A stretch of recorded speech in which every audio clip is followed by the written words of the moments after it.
Gibutyag sa kapulisan nga zero incident ang natala atol sa gipahigayong selebrasyon sa 80th birthday ni kanhi Pangulong Rodrigo Duterte sa Davao City.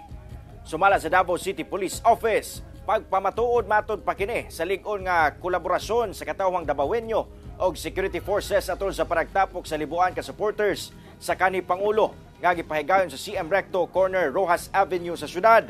Dako sab og tampo ang pagka-mabinantayon og kooperasyon sa mga Davaoenyo og mga bisita aron mamintinar ang kahapsay og kalinaw atol sa selebrasyon.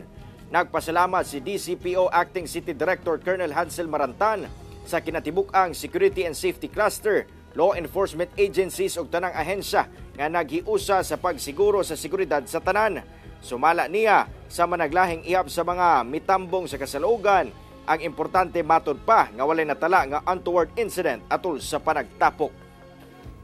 Iba-iba na kasi yung nagbigay ng mga estimates, may 330, may 150, may 100, may 60, but to sum it all, whether those figures are correct or not, or they deviate from minor figures, the point is there's zero crime incidents.